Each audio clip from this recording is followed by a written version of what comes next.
मतलब एक दूसरे के टच कर रहा है, मतलब यही ना हुआ, एक दूसरे को शेयर कर रहा है, मतलब ये उसको दे रहा है वो इसको दे रहा है, तो मतलब एक दूसरे को टच कर रहा होगा ये दोनों लाइन। तो देखिए मैंने दो रे बना दिया, या फिर दो लाइन समझिए, लाइन एक लाइन AC और एक लाइन AB, या फिर एक रे AC और एक रे AB। अब ये दोनों का यहाँ स्टार्ट हो रहा है, हाँ ना, है ना, एक समझिए यहाँ से स्टार्ट हो रहा है और यहाँ से एक रे AC निकल रहा है और एक रे AB निकल रहा है। तो ये दोनों का जो भी डिफरेंस है, ये दोनों में से डिफरेंस क्या है, जो ये एंगल बन रहा है, मतलब ये क्या है, यहाँ से ये जो लाइन है AC, ये लाइन से कितना मुड़ा हुआ है, हाँ है ना, यही तो होगा ना, जो AB लाइन है इससे कितना मुड़ा हुआ है, यही तो होगा ना एंगल, AB लाइन से कितना मुड़ा हुआ है, या फिर AC लाइन से AB कितना मुड़ा हुआ है, वही तो हो गया हमारा एंगल। तो क्या है, figure which is formed by दो रे से बन रहा है दो लाइन से, that's share a common point, एक से कॉमन पॉइंट ये लोग शेयर कर रहा है ना, तो हम लोग अब तो यही हो गया हमारा क्या, एंगल्स। तो नेक्स्ट देखते हैं, the two rays forming of an angle, the two rays जो एंगल बना रहा है are called the arms of angle, जो दो रे की वजह से जो एंगल बन रहा है, दो रे या दो लाइन की वजह से जो एंगल फॉर्म हो रहा है, मतलब क्रिएट हो रहा है एंगल, है ना, तो two rays forming of an angle, तो कुछ एंगल क्रिएट कर रहा होगा दो रे। तो अभी तो मैंने बताया कि AB एक लाइन है, उससे कितना मुड़ा हुआ AC, हमारा वही हो गया एंगल। तो क्या हो गया, the two rays forming of an angle are called the angle. तो टू रेज कौन कौन सा है, एक AB एक रे है और AC एक रे है ना, तो ये हमारा क्या हो गया, आर्म्स ऑफ एन एंगल्स, क्या हो गया, आर्म ऑफ एन एंगल हो गया। इसी तरह AB भी यही हो गया, है ना। उसी तरह हम देख लेते हैं, and the common initial point are called the vertex of an angle. और जो जहां से स्टार्ट हो रहा है इनिशियल पॉइंट ये दोनों का, AB और AC का जो कॉमन इनिशियल पॉइंट, मतलब कॉमन पॉइंट तो ये है ना AB और AC लाइन का, तो क्या बोला था, common initial point are called the vertex of the angles. तो ये क्या है, एंगल्स का वर्टेक्स है ना। ये पॉइंट A है, point A is the vertex of an angle, है ना, यही तो बोल रहा है, the common initial point are called the vertex of an angle। और नेक्स्ट क्या बोला, the angle formed by the AB and AC, it is denoted by angle BAC और angle CAB। और ये जो AB और AC दोनों रे है, तो इसके बीच में जो भी एंगल क्रिएट हो रहा है तो उसको हम लोग क्या नाम से जानेंगे, एंगल BAC या फिर एंगल CAB। इधर से इधर जाएंगे तो BAC, या फिर इधर से CAB, मतलब क्या, जो वर्टेक्स ऑफ एन एंगल का जो वर्टेक्स रहता है वो BAC है। देखिए एंगल BAC, एंगल को हम लोग ऐसे भी डिनोट करते हैं, ठीक है ना, तो एंगल BAC और एंगल CAB, है ना। तो इसमें क्या है, एंगल BAC और एंगल CAB है, यही दोनों फॉर्म हो रहा है एंगल को डिनोट करने का, यही तो तरीका है। तो एंगल BAC और एंगल CAB, इसमें क्या है, एंगल BAC और एंगल CAB का वर्टेक्स क्या है, वर्टेक्स ऑफ एंगल क्या है, A है, तो A का है हमारा मिड में, तो A को हम मिड में रखेंगे, है ना, वर्टेक्स ऑफ एन एंगल का मतलब मिड में रखेंगे, और बाकी BC या आगे, मतलब पहले B भी ले सकते हैं या फिर पहले C और पहले लास्ट में C या B, मतलब ऐसे चलता है, ठीक है ना, BAC एंगल CAB। तो ये हमारा एंगल को डिनोट करने का तरीका है ना, हम लोग किस नाम से जानेंगे एंगल्स को, है ना। तो ये हो गया हमारा, यहाँ से हम लोग सीख लिए कि हम लोग एंगल को कैसे डिनोट कर सकते हैं। अब देखिए इसमें क्या है, तो ये क्या बता रहा है, representation of an angle, angle को कैसे रिप्रेजेंट किया जाता है, ये क्या बता रहा है, ये figure representation of an angle, है ना। देखिए कैसे होता है, देखिए पहले तो हम कितना गए, यहाँ पे दो रे था ना, AB और AC, बट यहाँ कितना रे है, AE एक रे हो गया हमारा, एक AD एक रे हो गया, AC एक रे हो गया, AB एक रे हो गया। देखिए सबका इनिशियल पॉइंट तो यही है ना, सबका इनिशियल पॉइंट A है, मतलब क्या हो गया, जो चार रे है उसका वर्टेक्स क्या हो गया, A है, मतलब एंगल का वर्टेक्स क्या हो गया, A हो गया ना हमारा, चार रे है जो कि सबका इनिशियल पॉइंट A है, तो हमारा वर्टेक्स ऑफ एन एंगल क्या हो गया, वर्टेक्स ऑफ एन एंगल क्या हो गया, यहाँ भी हम लोग का वर्टेक्स ऑफ एंगल A हो गया, है ना।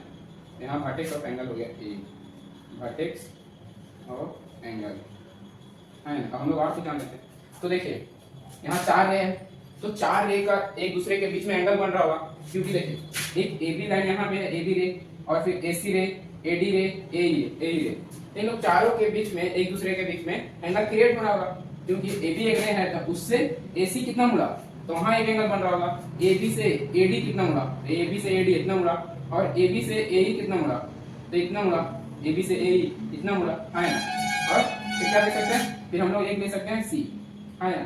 तो देखिए अब सी को एक ले लेते हैं, एक लाइन ए सी, तो ए सी से ए डी कितना मुड़ा, तो ये देखिए हमारा एंगल 2 हो गया। और फिर ए सी से ए ई कितना मुड़ा, ए सी से ए ई कितना मुड़ा, ये हो जाएगा एक एंगल। और फिर हम लोग ए डी से देख लेते हैं, ए डी से ए ई, ए डी से ए ई कितना मुड़ा, ए डी से ए ई कितना मुड़ा, कितना मुड़ा ना, तो ये तो हम लोग ऑलरेडी लिख चुके हैं ना, एंगल 3, एंगल 3 रिप्रेजेंट कर चुके हैं। तो इसको हम लोग 4 बोल देते हैं, इसको 5, इसको 6, इसको 7। तो यहाँ पे 7 एंगल क्रिएट हो सकता है डिफरेंट हाँ।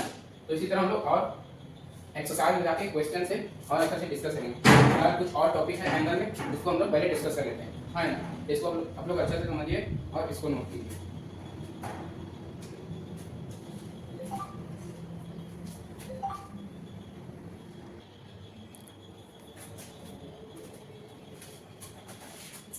हाँ भाई, तो हम लोग interior of an angle and exterior of an angle देखते हैं, जो कि फर्स्ट पॉइंट में हमारा एंगल्स में है ना। तो सबसे पहले जान लेते हैं इंटीरियर ऑफ एन एंगल और एक्सटीरियर ऑफ एंगल क्या है। पहले तो हम लोग डिफाइन देख लेते हैं। The interior of an angle BAC is the set of all point. The interior of an angle is the angle BAC is the set of all point in its plane. जितना भी point मतलब क्या होता है angle BAC। Angle BAC कौन सा है हमारा, एंगल BAC हमारा ये है ना, BAC। तो एंगल BAC ये क्या हो गया, ये हो गया हमारा एंगल BAC। क्या होगा interior of an angle BAC, angle BAC interior angle जो कि is the set of all point, सभी पॉइंट का सेट इन इट्स प्लेन। तो क्या हो रहा है, ये प्लेन में मतलब ये पूरा ये पूरा प्लेन, मतलब इधर जितना भी इंटीरियर मतलब अंदर में है, ये पूरा क्या होगा इंटीरियर एंगल है।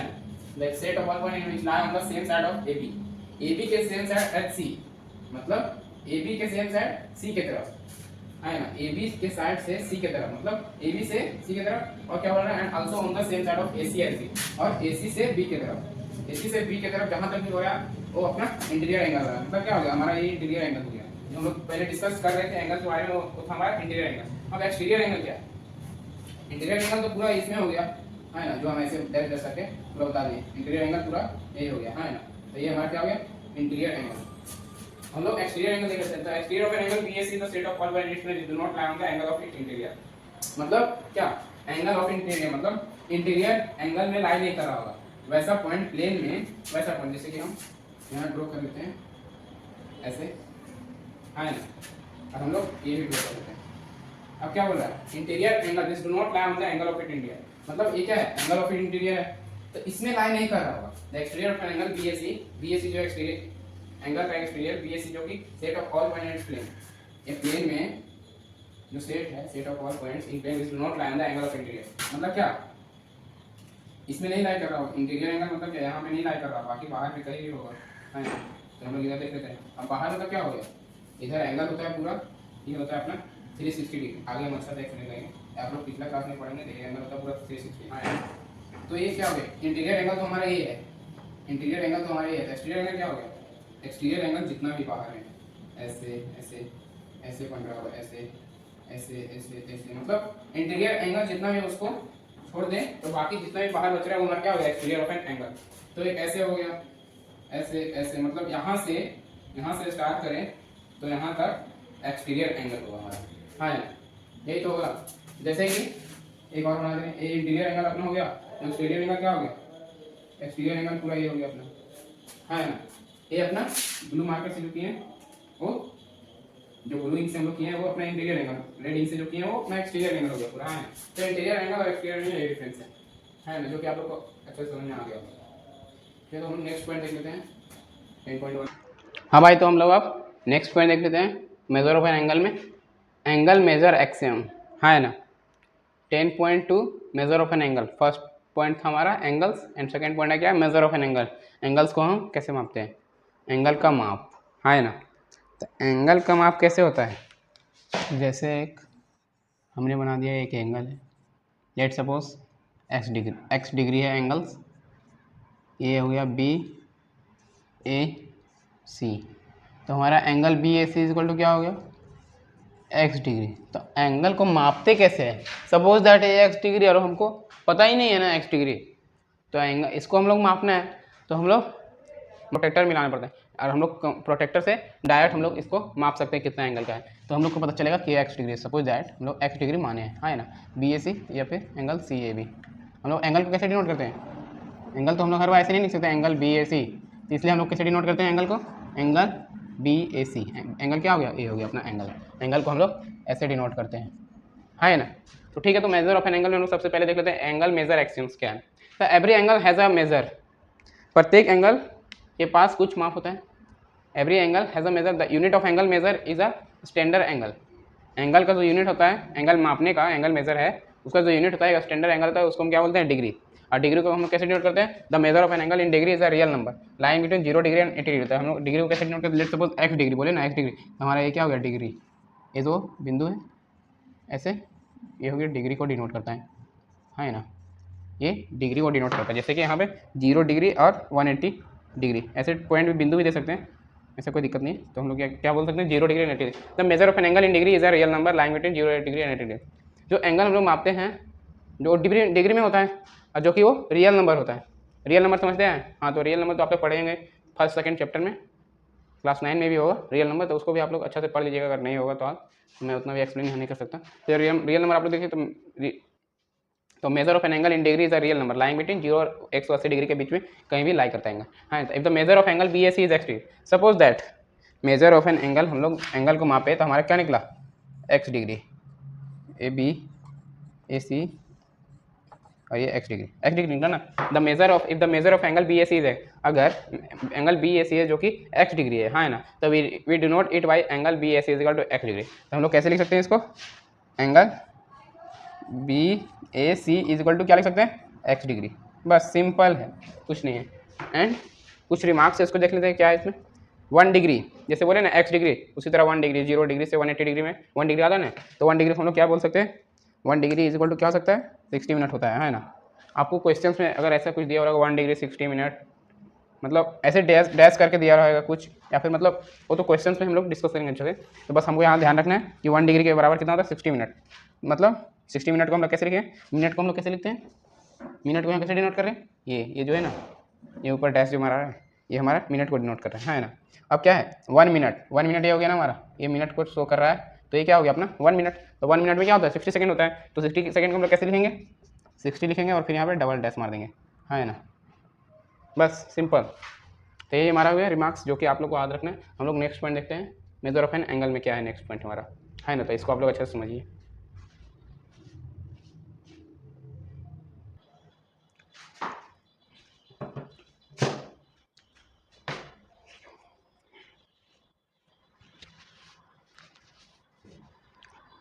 हाँ, तो हम लोग अब नेक्स्ट पॉइंट देख लेते हैं, measure angle of an angle में, मेजर ऑफ एन एंगल में नेक्स्ट पॉइंट क्या हमारा, कॉन्ग्रुएंट एंगल मेजर एक्सियम। तो देखिए हम लोग कॉन्ग्रुएंट के बारे में हम लोग पिछला चैप्टर में भी डिस्कस कर चुके थे, यूक्लिड ज्योमेट्री में, उसमें भी कॉन्ग्रुएंट था, कॉन्ग्रुएंट का कुछ डिफाइन वगैरह था, उसमें भी हम लोग कॉन्ग्रुएंट के बारे में अच्छा खासा डिस्कस कर चुके थे। तो बस वही है, 2 congruent angles have the same measures and conversely 2 angles of equal measure are congruent. 2 congruent angle मतलब दो एंगल अगर कॉन्ग्रुएंट है तो उसका जो माप होना चाहिए एंगल का वो बराबर होना चाहिए। ये तो मैंने पिछला क्लास में बताया था, पिछला चैप्टर में। तो क्या है, 2 congruent angle have the same measure, मतलब क्या, 2 अगर कॉन्ग्रुएंट एंगल है तो उसका जो एंगल होना चाहिए वो सेम होना चाहिए, है ना। जैसे कि एक ये एंगल है और एक हमारा ये एंगल है, तो ये भी अगर x डिग्री है तो ये भी x डिग्री होगा, जैसे कि A B C P Q R. तो जो एंगल ए बी सी है वो एंगल पी क्यू आर के कब इक्वल होगा, जब जो एंगल है वो सेम बराबर होना चाहिए, सेम होना चाहिए। तो angle A B C is equal to angle P Q R, और दोनों बराबर किसका, एक्स डिग्री। तो ये क्या होगा, एंगल के हिसाब से, एंगल के थ्रू हम लोग बोल सकते हैं क्या, अगर एंगल सेम है तो इसके थ्रू हम क्या बोल सकते हैं कि ये कॉन्ग्रुएंट है, ठीक है ना। 2 congruent angle have the same measure and conversely 2 angle of equal measure are congruent, ठीक है ना। Thus angle B A C is equal to angle D E F, है ना। तो यहाँ पे हम पी क्यू आर बस एग्जाम्पल ले लेंगे डी ई एफ की जगह, है ना। तो B A C is equal to angle D E F. अब क्या लिखा है, देन हम लोग ऐसे भी इसको लिख सकते हैं, ऐसे क्यों लिखें, एम हम लोग ऐसे हटा भी सकते हैं, तो अगर ये दोनों इक्वल है तो इक्वल में क्या होता है, मल्टीप्लाई है तो एक दूसरे से कट जाएगा, क्योंकि अगर ये मल्टीप्लाई में है तो इधर आएगा डिवाइड में, तो ऐसे ऐसे कट सकता है। तो फिर यहाँ से हम लोग को दिख रहा है angle B A C is equal to angle D है, क्योंकि ये मल्टीप्लाई में था बोथ साइड, और ये एल एच एस था, आर एच एस, इसका मल्टीप्लाई में था और इसका मल्टीप्लाई, तो एक दूसरे अपोजिट होता है ना, इन्वर्स होता है ना, यही तो होता है। तो angle B S is equal to angle D F, ये हो गया, क्योंकि यहाँ पे एम इंटू था एम और इधर एम इंटू था, इसे कट सकता है ना, क्योंकि इक्वल में एल एच एस और आर एच एस है तो एक दूसरे से कट सकता है, एम एम सेम है तो वहाँ से हम लोग पता चल गया angle B S equal to angle D F. तो हम कुछ भी इंटू करें बोथ साइड सेम, तो उससे हमको कुछ फर्क नहीं पड़ता है। अगर ये कॉन्ग्रुएंट है तो ये भी कॉन्ग्रुएंट होगा, क्योंकि बोथ साइड टू, इसके साइड भी अगर इंटू है तो इसके साइड भी टू इंटू है, तो इधर से हम लोग काट सकते हैं डायरेक्ट, तो बस सेम है, वही है। तो अब देख लेते हैं एंगल एडिशन एक्सियम, ये क्या है, ये था क्या angle measure axiom, angle addition axiom क्या है। If X is a point in the interior of angle B A C, if एक एक्स पॉइंट है in the interior then M into angle B A C is equal to M into angle B X plus M into angle X A C. X जो कि एक point है, suppose that वो point यहाँ है ना, और हम लोग पॉइंट से वर्टेक्स तक मिला दिए, एंगल का वर्टेक्स तक पॉइंट को मिला दिए, है ना, जोड़ दिए, तो क्या हो गया यहाँ पे एंगल एडिशन कैसे होगा।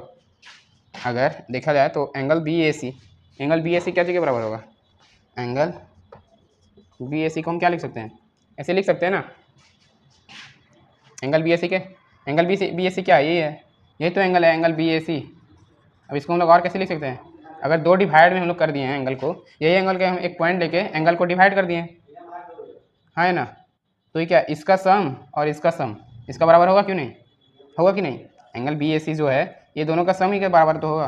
तो हम लोग क्या किया, एंगल एडिशन एक्स हम लोग ऐड ऐसे कर सकते हैं, एंगल को जोड़ ऐसे सकते हैं, मतलब पहले तो हम लोग क्या किए, एक पॉइंट लिए, उससे हम लोग वर्टेक्स, एंगल का वर्टेक्स तक मिला दिए, उसको जोड़ दिए, उसके बाद हम लोग दो भाग में बांट दिए, जो कि एक एंगल हो गया, क्या हो गया, angle C, angle X A C plus angle B या फिर एंगल एक्स ए बी, यही तो है ना।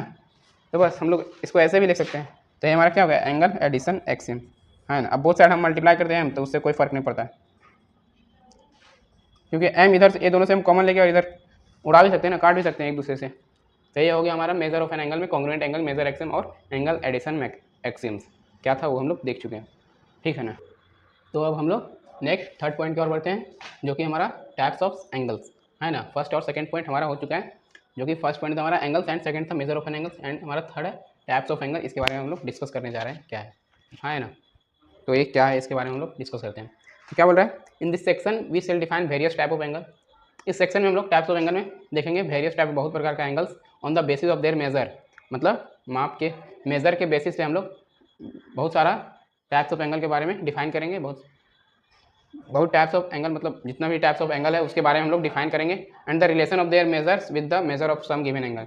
और मेजर का जो रिलेशन है वो हम लोग मेजर ऑफ जो भी दिया होगा सम गिवन एंगल, उसके आधार पे बेसिस पे हम लोग मेजर करेंगे, है ना। तो हम लोग अब डिस्कस करते हैं, जो कि हम लोग का फर्स्ट है राइट एंगल। तो राइट एंगल के बारे में डिस्कस करेंगे, second acute angle, third obtuse angle, and fourth straight angles, 5 reflex angle, 6 complementary angle, 7 supplementary angle. तो ये 7 एंगल्स के बारे में हम लोग डिस्कस करेंगे। तो आइए हम लोग अब नेक्स्ट ये 7 एंगल है जो कि हम लोग अब इसके बारे में हम लोग डिस्कस करने जा रहे हैं, है ना। ठीक है, तो इसको आप लोग ये जितना भी डिफाइन है टाइप्स ऑफ एंगल्स क्या है इसके बारे में हम लोग डिस्कस कर चुके हैं, तो इसके आप लोग अच्छा से नोट कीजिए और अच्छा से समझिए। तो हम लोग अब टाइप्स ऑफ एंगल के बारे में डिस्कस कर लेते हैं, जो भी टाइप्स है। तो हमारा पहला है right angle, second acute angle, third obtuse angle, fourth straight angle, और 5 reflex angle, second complementary angle, और 7 सप्लीमेंट्री एंगल। तो अभी तो 4 हम यहाँ पे बोर्ड पे लिख चुके हैं, और नेक्स्ट में थर्ड 3 और बचा उसको भी देख लेंगे। तो फर्स्ट क्या है हमारा राइट एंगल। तो राइट एंगल के बारे में हम लोग डिस्कस कर लेते हैं, क्या है, an angle whose measure is 90 degree is called right angle, है ना। क्या बोल रहा है, एक वैसा एंगल जो an angle whose measure is, जिसका माप 90, वैसा एंगल जिसका माप 90 डिग्री हो, वैसा एंगल जिसका माप 90 डिग्री। तो पिछला क्लास में आप लोग भी पढ़े होंगे, वैसा बात नहीं है कि नहीं पढ़ेंगे। 7 और 8 में एंगल्स को कैसे मापते हैं, किसके थ्रू मापते हैं, प्रोटेक्टर के थ्रू मापते हैं, ये आप लोग को पता होगा। तो बस हम यहाँ डिफाइन, यहाँ पिछला क्लास में भी होगा, बट यहाँ फिर से चैप्टर में आ रहा है डिफाइन, तो हम डिफाइन के साथ भी चैप्टर को स्टार्ट कर रहे हैं। तो अच्छा से देख लेते हैं, एक बार क्लियर हो जाएगा अगर भूल गए होंगे। तो देखिए राइट एंगल क्या है, एन एंगल उस मेजर इज 90 डिग्री, वैसा एंगल जिसका हम 90 डिग्री हो उसी को क्या बोलते हैं, राइट एंगल। तो हमारा क्या हो गया 90 डिग्री। अगर हम प्रोटेक्टर से मापेंगे तो देखेंगे 90 है, तो हम क्या बोलेंगे, ए राइट एंगल है, क्या हो गया राइट एंगल। राइट एंगल का माप कितना होता है 90 डिग्री, हाँ है ना, तो क्या हमारा अब हाँ तो देख लेते हैं अब हम लोग एक्यूट एंगल। एक्यूट एंगल क्या बोलता है? An angle whose measure is less than 90 degree is called acute angle. वैसा एंगल का माप जिसका एंगल 90 डिग्री से कम हो, है ना। तो क्या होगा 90 डिग्री से कम, मतलब कुछ ऐसा होना चाहिए, क्योंकि 90 डिग्री यहाँ तक आ रहा है ना, 90 डिग्री यहाँ तक आ रहा है, तो 90 डिग्री से कम होना चाहिए। तो क्या होगा, कुछ ऐसे बन रहा होगा, सॉरी ऐसे बन रहा होगा, 90 डिग्री से ये हमारा कम हुआ, है ना। तो ये हमारा लेस देन 90 डिग्री, क्या है, लेस देन 90 डिग्री, है ना। तो ये हमारा हो गया क्या, एक्यूट एंगल। वैसा माप जो 90 डिग्री से एंगल कम होना चाहिए। जब 90 डिग्री से कम होता है एंगल तो उसको क्या बोलते हैं, एक्यूट एंगल। लेस देन 90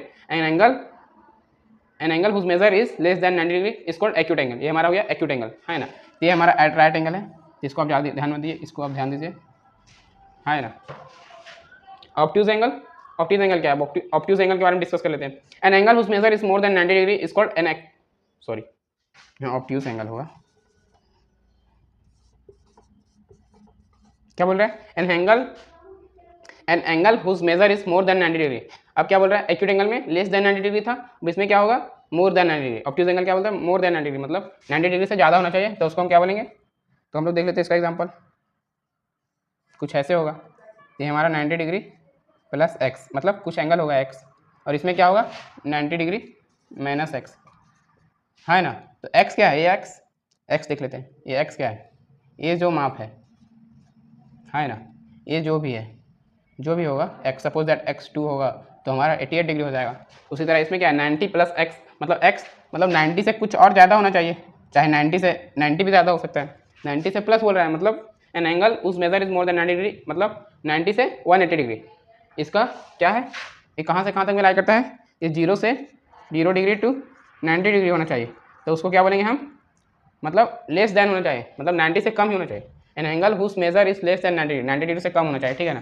तो 0 से 90 डिग्री के बीच में जितना भी एंगल होगा वो हमारा क्या होगा, एक्यूट एंगल। और 90 से 90 to 180 degree means obtuse angle, है ना। तो 90 से मतलब 90 से ज़्यादा और 180 से कम होना चाहिए, तो ये हमारा क्या हो जाएगा, ऑब्ट्यूज एंगल। तो 180 डिग्री कहाँ तक आता है, 180 डिग्री हमारा यहाँ तक आता है पूरा। तो इससे और इसके बीच में जो भी एंगल बन रहा होगा 91 टू, मतलब 90 से ज़्यादा और 180 से कम, 90 से ज़्यादा 180 से कम, तो ये हमारा क्या हो गया, obtuse angle. An angle whose measure is more than 90 degree is called an obtuse angle. ये हमारा हो गया ऑब्ट्यूज एंगल। अब देख लेते हैं स्ट्रेट एंगल। स्ट्रेट एंगल क्या है, an angle whose measure is 180 degree. तो स्ट्रेट एंगल का माप कितना होना चाहिए, 180 डिग्री, तो क्या हो जाएगा स्ट्रेट एंगल। तो स्ट्रेट एंगल का हम लोग देख लेते हैं एग्जाम्पल। स्ट्रेट एंगल मतलब ये सिंपल हो गया, ये हमारा एक पॉइंट है, तो यहाँ से ही ये 180 डिग्री होता है, ये तो आप लोग पढ़ेंगे पिछला क्लास में भी। तो ये हमारा क्या होता है 180 डिग्री, तो बस सिंपल है, स्ट्रेट एंगल हमारे होगा an angle whose measure is 180 degree, इसको स्ट्रेट एंगल, है ना। अब हम लोग नेक्स्ट 5 देख लेते हैं, रिफ्लेक्स एंगल, 6 कॉम्प्लीमेंट्री और 7 सप्लीमेंट्री एंगल। इसके बाद हम लोग क्वेश्चंस डिस्कस करेंगे एक्सरसाइज का, है ना। तो इसको आप लोग अच्छा से नोट कीजिए और अच्छा समझने की कोशिश कीजिए। हम लोग नेक्स्ट टाइप्स ऑफ एंगल है, 5 पॉइंट देख लेते हैं, क्या है रिफ्लेक्स एंगल। तो रिफ्लेक्स एंगल किसको बोलते हैं, एन एंगल, रिफ्लेक्स एंगल किसको बोलते हैं, an angle whose measure is more than 180 degree, वैसा एंगल जिसका माप 180 डिग्री से ज़्यादा हो। मतलब क्या हो गया, देखिए 180 डिग्री से ज़्यादा होना चाहिए, है ना। तो कोई अगर angle, an angle whose measure is more than 180 degree, मतलब क्या बोल रहा है, इसका एंगल कहाँ लाई करना चाहिए, 180 डिग्री टू 360 में होना चाहिए। मतलब कितना एंगल, या तो या इतना कितना है, सॉरी ये हमारा कितना एंगल होता है 180, तो इससे ज़्यादा होना चाहिए। तो या तो ऐसे होगा, ऐसे ऐसे ऐसे ऐसे ऐसे ऐसे यहाँ तक होगा, है ना। 180 से कितना 360, तो ये क्या होगा 180 प्लस एक्स होगा, ये 180 प्लस 2x, मतलब 180 से ज़्यादा होना चाहिए और 360 से कम, 180 प्लस 3x मतलब 180 इतना है, तो इससे ज़्यादा होना चाहिए। तो ये लाइन हो सकता है, एक ही लाइन हो सकता है हमारा, एक ही लाइन। तो ये एंगल जो बन रहा है, या फिर ये एंगल, ये एंगल, ये एंगल, ये सब हमारा क्या है 180 से ज़्यादा है। तो ये हमारा क्या हो गया, an angle whose measure is more than 180 degree is called reflex angle. वैसा एंगल जिसका माप 180 डिग्री से ज़्यादा हो, मतलब क्या 180 डिग्री से 360 के बीच में होना चाहिए, तो वो क्या हो जाएगा हमारा रिफ्लेक्स एंगल हो जाएगा, है ना। तो हम लोग नेक्स्ट देख लेते हैं कम्प्लीमेंट्री एंगल। क्या देख लेते हैं, कम्प्लीमेंट्री एंगल। कम्प्लीमेंट्री एंगल क्या होता है, two angle the sum of whose measure is 90 degree. वैसा दो एंगल जिसका सम कितना हो, दो एंगल जिसका सम 90 डिग्री हो, तो उसको क्या बोलते हैं कम्प्लीमेंट्री एंगल। जैसे कि हम बनाते हैं, ये हमारा 45 डिग्री है ना, ये भी हमारा समझ लिए 45 डिग्री है, तो ये हमारा दोनों का सम को हम क्या बोलेंगे कम्प्लीमेंट्री एंगल, क्योंकि सम हो रहा है 90 डिग्री। या फिर एक देख लेते हैं 30 डिग्री और एक देख लेते हैं 60 डिग्री, और ये दोनों का सम कितना आ रहा है 90 डिग्री। तो ये हमारा क्या हो गया कम्प्लीमेंट्री एंगल, हाँ है ना। तो ये हमारा क्या हो गया कम्प्लीमेंट्री एंगल। बस ये हमारा कम्प्लीमेंट्री एंगल का एग्जांपल हो गया, एग्जांपल बी, एग्जांपल ए, हाँ है ना।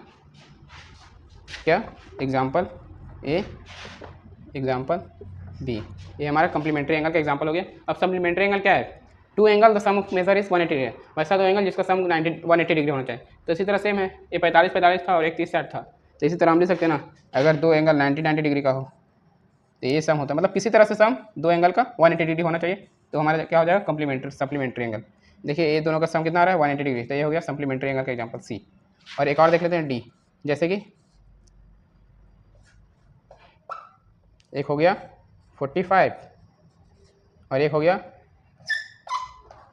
135, तो ये दोनों सम कितना हो रहा है 135 प्लस 45 डिग्री, ये कितना हो रहा है 180 डिग्री। तो ये क्या हो गया, तो ये हमारा क्या हो गया सप्लीमेंट्री एंगल। तो सप्लीमेंट्री एंगल का दो एंगल का सम क्या होता है, दो एंगल का सम, वैसा दो एंगल का सम जिसका 180 डिग्री होना चाहिए, उस हो गया हमारा सप्लीमेंट्री एंगल। और कम्प्लीमेंट्री एंगल जो दो एंगल का सम होना चाहिए 90 डिग्री, वो हमारा हो गया कम्प्लीमेंट्री एंगल। और रिफ्लेक्स एंगल तो आप लोग को अच्छे से बता दी, ठीक है। तो हम लोग नेक्स्ट लेक्चर में डिस्कस करेंगे, क्वेश्चंस एक्सरसाइज देख लेंगे, एक्सरसाइज का क्वेश्चंस जितना भी डिफाइन है वो ये हम करवा चुके हैं यहाँ तक, इसको आप अच्छा से रिवाइज कर लीजिएगा, अच्छा से पढ़ लीजिएगा, ठीक है ना। तो हम लोग नेक्स्ट लेक्चर में मिलेंगे और हम लोग एक्सरसाइज का क्वेश्चन देखेंगे, ठीक है। तो फिर थैंक यू।